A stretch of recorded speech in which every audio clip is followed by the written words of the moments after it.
Now हम discuss करेंगे एक केस वेरिएबल मास का। टिपिकल इसका एग्जाम्पल होता है रॉकेट। अगर कहीं पे मास चेंज हो रहा है, जैसे न्यूटन सेकंड लॉ में हमने देखा था कि F dp बाई dt होता है। मैं यहां लिख देता हूं वेरिएबल मास। इसमें एक केस होता है जब v कांस्टेंट होता है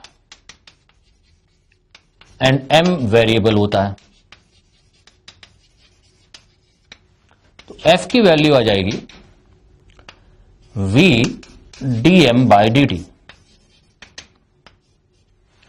सपोज ये रॉकेट है,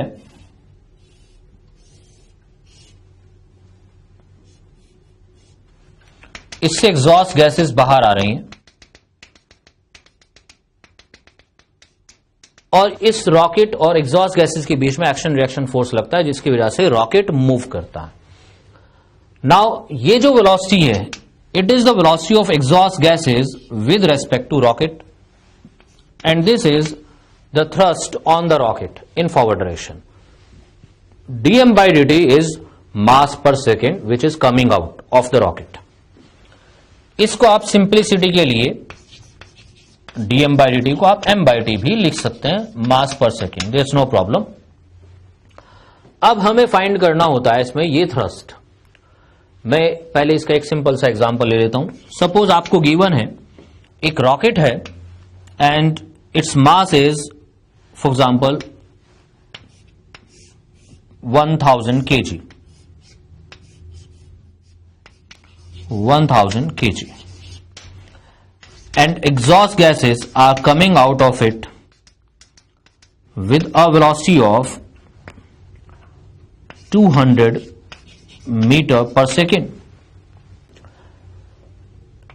and the mass which is coming out we can call dm by dt or simply m by t, mass coming out per second, it is suppose 20 kg per second.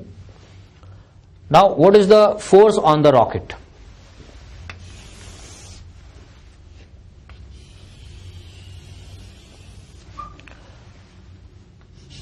FTH, it is VR dm by dt. VR is 200 and dm by dt is 20, then it will be 4000 Newton. This will be the force on the rocket applied by exhaust gases. और action reaction अगर लगाएं हम तो इतना ही force rocket exhaust gases पे लगाएगा। कुछ questions तो डायरेक्टली इसके ऊपर बेस्ड होते हैं, जो थ्रस्ट लगता है रॉकेट पे। जैसे नॉर्मली रॉकेट को वर्टिकली प्रोजेक्ट किया जाता है, वर्टिकली उसको लॉन्च करते हैं, तो उनमें एक फोर्स और एक्स्ट्रा लग जाता है, दैट इज mg। उसके ऊपर अच्छे क्वेश्चंस बनते हैं। जैसे यही क्वेश्चन में अगर ये कहा जाए, सब कुछ वही वैल्यूज ले लें, ये 200 मीटर पर सेकेंड वेलोसिटी से बाहर आ रही है और जो मास पर सेकेंड है दैट इज 20 kg पर सेकेंड, ये सब दिया हुआ है। और आपसे पूछ लिया जाए initial acceleration, find initial acceleration of the rocket. Rocket का इनिशियल एक्सेलरेशन बताना है, तो आप पहले ये थ्रस्ट फोर्स निकाल लो। पहले simple FTH, it is VR dm by dt और m by t, there is no problem. VR is 200 and this is 20, it is 4000 Newton. तो ये तो आया हमारे पास फोर्स जो रॉकेट पे लगा है। इस फोर्स को, जो कॉमन मिस्टेक करते हैं बच्चे, F इजिकल टू ma लगा देते हैं फौरन। एक्चुअली इस रॉकेट पे इस F के अलावा mg भी लगा है। पहले केस में ऐसा नहीं था, because the rocket is moving horizontally, तो आप सीधा कर सकते हो this F is equal to ma। जो F निकाला आपने इसके लिए, इसको आप force is equal to mass into acceleration कर दो, कोई प्रॉब्लम नहीं। लेकिन इसमें एक mg भी लगा होगा। There are two forces on the rocket. अगर मैं रॉकेट का डायग्राम बनाऊं FBD, एक ये फोर्स लगा हुआ है और एक mg, तो net force is equal to ma। ये थ्रस्ट आया 4000 न्यूटन माइनस mg, m इसका 1000 है, into g equal to ma। अब अगर आप इस पे थोड़ा ध्यान करो, ये 1000 इंटू जी की वैल्यू अगर आप 10 या 9.8 जो भी डालोगे, इट विल बी अराउंड 10,000 और ये 4000 स्मॉलर है। In this particular case this F thrust, यानी जो थ्रस्ट लगा रॉकेट पे, अपवर्ड जो फोर्स लगा है, it is less than weight, और जब ये वेट से कम है तो इस पे नेट फोर्स अपवर्ड डायरेक्शन में नहीं होगा, डाउनवर्ड होगा, तो ये रुका रहेगा, it will not move in upward direction, therefore it's acceleration will be 0। Negative answer मत देना एक्सेलरेशन का, नेगेटिव का मतलब तो नीचे जा रहा है, एक्चुअली ये कहीं रुका होता है, रखा होता है, तो वो नॉर्मल रिएक्शन भी होगी यहां पे, वो सब इसके वेट को बैलेंस कर रहे हैं, ये थ्रस्ट फोर्स और नॉर्मल रिएक्शन जहां पे ये रखा हुआ है लॉन्च पैड पे। तो ये फिर से देख लो एक बार, पहले थ्रस्ट निकाल लो, उसके बाद नेट फोर्स होगा F minus M G and that will be equal to ma। लेकिन अगर ये F mg से कम आ जाए, then it will not move in upward direction, it will remain stationary and this acceleration will be 0। Suppose आपको ये मास कम दिया हो, सपोज रॉकेट का जो मास है इस केस में वो 100 kg हो, 100 kg मास ऑफ रॉकेट, तो अब क्वेश्चन बन जाएगा FTH, बाकी सब चीजें सेम है, ये 200 मीटर पर सेकेंड से इजेक्ट कर रहा है गैसेस को at the rate of 20 kilogram पर सेकेंड, तो FTH जो हमने अभी कैलकुलेट किया था 4000 न्यूटन, और mg अब कैलकुलेट कर लो आप 100 इंटू जी को मैंने 10 ले लिया, it is 1000 Newton, this mg is less than f, therefore net force which is FTH minus mg equal to ma। FTH 4000, mg 1000 और m 100 a, it will be 3000 divided by 100, that means 30 meter per second square। This is the way to find the acceleration. इसमें और भी अच्छे अच्छे questions बनते हैं, जैसे आपसे पूछ लें what is the acceleration of the rocket in this particular question, what is the acceleration of the rocket after 2 seconds in above example find acceleration after 2 seconds।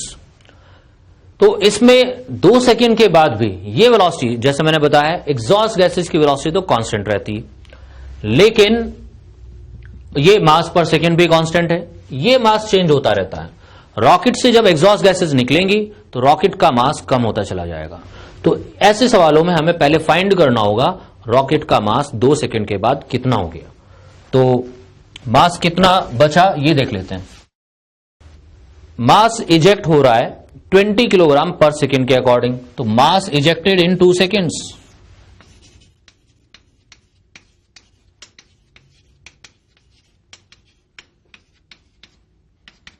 (20 into 2) it is 40 kg। Therefore, after 2 seconds, mass of the rocket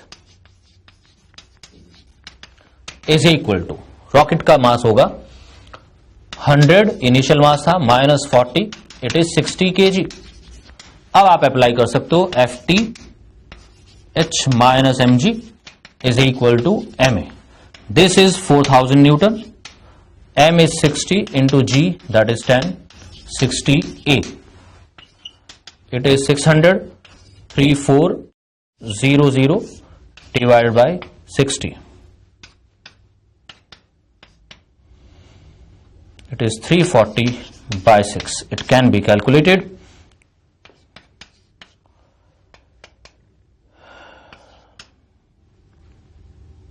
67 meter per second square। This is the acceleration of the rocket after 2 second. इस तरह से हम calculation कर सकते हैं।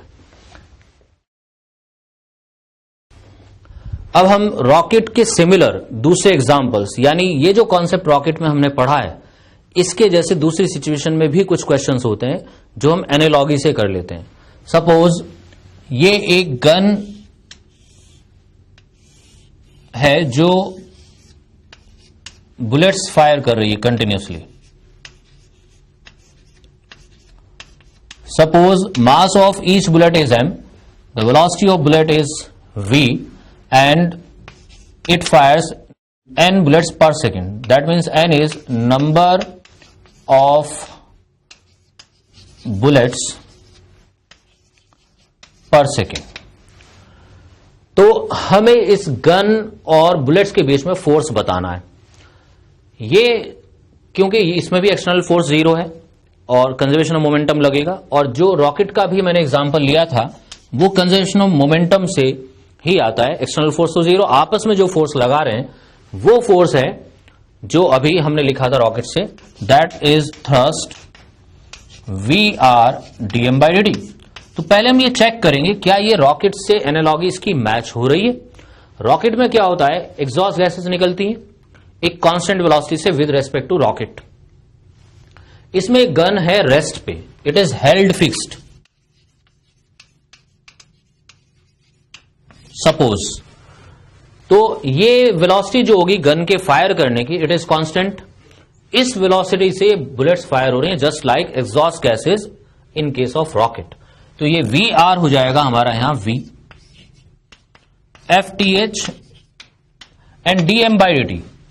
Number of bullets in 1 second is n and mass of 1 bullet is m। तो अगर हम m इंटू n करते हैं, it is what, mass of 1 bullet into number of bullets, it is total mass of bullets, और ये number of bullets पर second है, therefore it is mass पर सेकेंड dm/dt। तो हम ये वैल्यू यहां dm/dt की वैल्यू डाल दें mn। तो ये आ गया thrust, that means the force between the gun and the bullets is mnv। तो आप ये डायरेक्टली अप्लाई कर सकते हो फोर्स के लिए, गन और बुलेट के बीच में फोर्स होगा mnv। अब कई बार ये क्वेश्चन पूछ लेते हैं, how much force is required to hold the gun stationary. हमें यहां से पता लगा इस गन पे ये फोर्स बैकवर्ड डायरेक्शन में आएगा और बुलेट्स पे आया ये फॉरवर्ड डायरेक्शन में, एक्शन रिएक्शन। तो इतना ही फोर्स हमें लगाना होगा गन को रोकने के लिए। Same force is required to hold the gun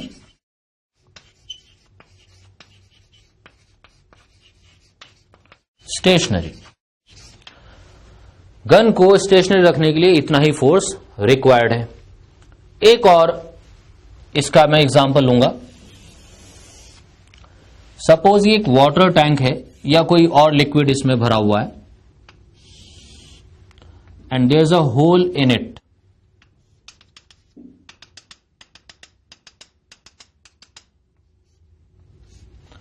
the area of cross section of this hole is A, the density of the liquid is ρ। तो लिक्विड इससे बाहर जब निकलेगा तो लिक्विड पे एक फोर्स लग रहा है फॉरवर्ड डायरेक्शन में, इसलिए वो मूव कर रहा है। तो वो लिक्विड जो बाहर आ रहा है वो एक बैकवर्ड डायरेक्शन में फोर्स लगाएगा इस टैंक के ऊपर। तो वो आपको फोर्स रिक्वायर्ड हो सकता है, वो पूछा जा सकता है। तो आप फोर्स कैसे निकालोगे, पहले इसकी एनालॉजी देखते हैं, रॉकेट से मैच होती है या नहीं।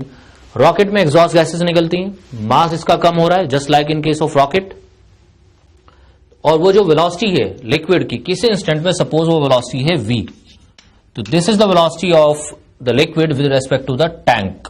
तो फोर्स आप लिख सकते हो v dm/dt।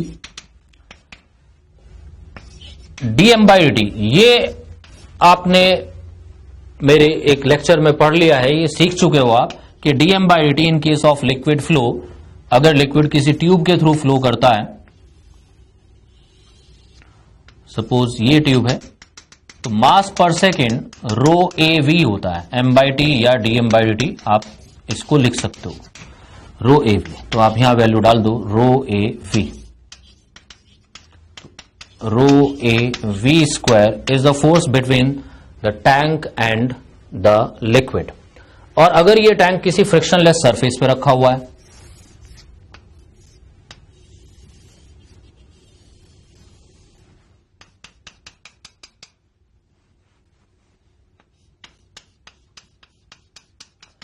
और तुम्हारे से पूछ लिया जाए कि इसका कितना एक्सेलरेशन है बैकवर्ड डायरेक्शन में, तो टैंक बैकवर्ड डायरेक्शन में मूव करेगा. Suppose mass of the tank is m, tank with liquid, total mass is m, तो आप एक्सेलरेशन बता सकते हो force upon mass, rho A V square divided by mass. तो ये कुछ एप्लीकेशंस थे डायरेक्टली जो रॉकेट की एनालॉगी से आप अप्लाई कर सकते हो. अब हम कंजर्वेशन ऑफ मोमेंटम के दो एग्जाम्पल और लेंगे, वो भी काफी इंपॉर्टेंट है. सपोज एक प्लैंक है हॉरिजॉन्टल सरफेस के ऊपर रखा हुआ, the surface is smooth,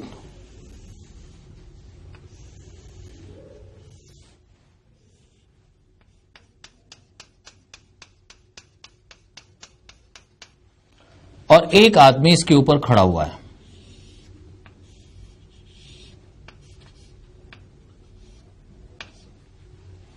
The system is at rest initially. Now the man starts walking on the platform.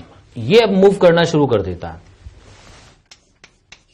The man starts moving with a velocity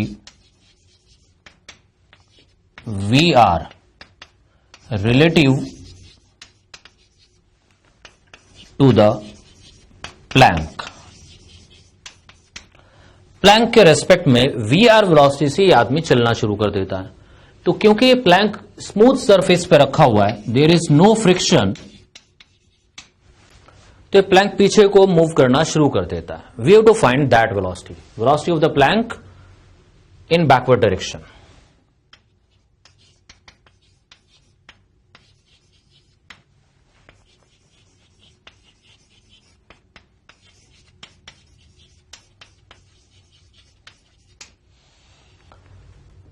क्योंकि इस सिस्टम को भी अगर हम कंसीडर करें man plus plank, suppose mass of man is m and mass of plank is capital M, तो इसको अगर हम एक सिस्टम कंसीडर करते हैं, what are the forces acting on this system from outside.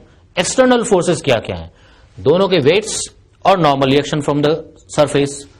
कोई भी हॉरिजॉन्टल फोर्स नहीं है.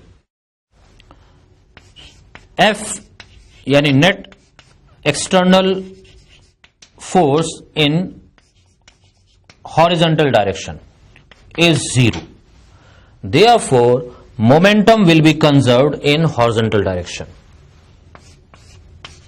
P horizontal is constant. और इनिशियली सिस्टम रेस्ट पे है, तो initial momentum 0. P initial is equal to P final. अब यहां थोड़ी सी प्रॉब्लम जो है वो वेलोसिटी को लेके है. अगर प्लैंक बैकवर्ड डायरेक्शन में, सपोज बैकवर्ड डायरेक्शन में प्लैंक V0 वेलोसिटी से मूव करना शुरू करे और ये आदमी इस पे मूव कर रहा है VR रिलेटिव वेलोसिटी से, तो इस मैन की एक्चुअल वेलोसिटी क्या होगी. Actual means with respect to ground. Actual velocity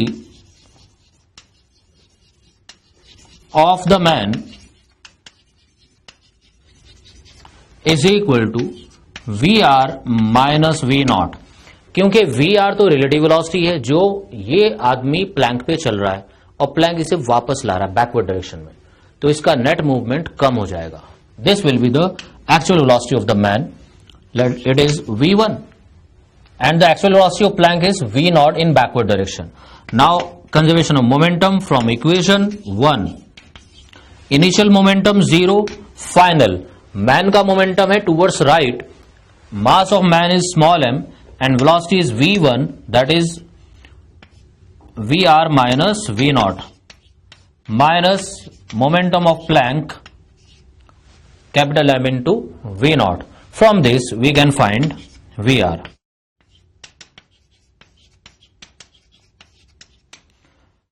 We can find V naught actually. V naught is ये यहां जाएगा mVR upon m plus m. This is the velocity of the Planck in backward direction. अगर इस question में actual velocity given होती है man की, फिर ये कोई नीड नहीं थी हमें ये कन्वर्ट करने की, सीधा m1 v1 equal to m2 v2 कर देते. ऐसा ही एक एग्जांपल है इंक्लाइन प्लेन का. इंक्लाइन प्लेन के ऊपर एक ब्लॉक स्लाइड कर रहा है,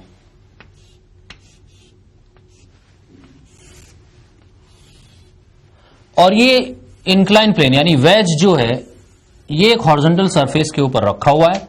दिस सरफेस इज स्मूथ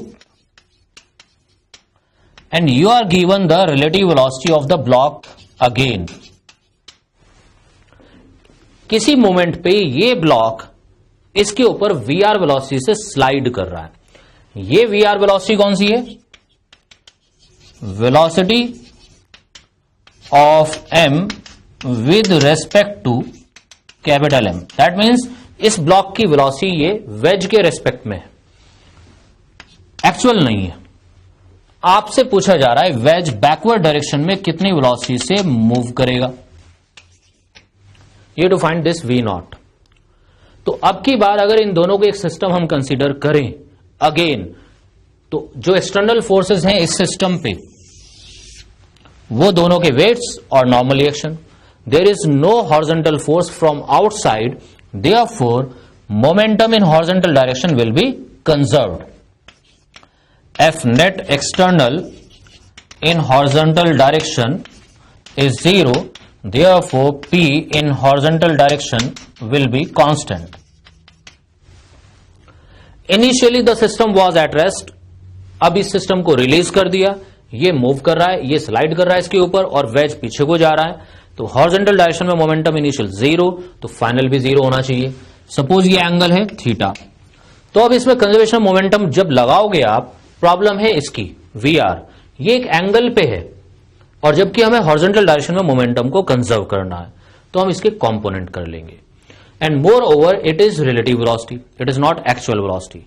तो आपको एक्चुअल वेलोसिटी भी फाइंड करनी है. तो आप क्या करोगे, पहले इस वेलोसिटी के कंपोनेंट्स कर लो. मैं यहां कंपोनेंट कर देता हूं. एक कंपोनेंट हॉरिजॉन्टल आएगा, ये थीटा एंगल है, ये हॉरिजॉन्टल है, ये भी हॉरिजॉन्टल. तो this angle will be theta. This is VR, then it will be VR cos theta. And this wedge is moving in backward direction with velocity V naught. तो block तो horizontally move कर रहा है VR cos theta से, wedge उसे backward direction में ले जा रहा है V नॉट से. तो actual velocity of block, actual velocity of the block, that means with respect to ground, it will be VR cos theta minus V not. अब आप कंजर्वेशन ऑफ मोमेंटम लगा सकते हैं.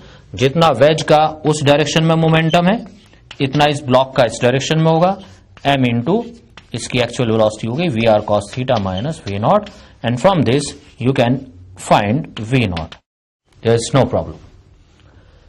तो इस तरह से हम ये वेलोसिटी फाइंड कर सकते हैं. इस केस में थोड़ा सा डिफिकल्ट था.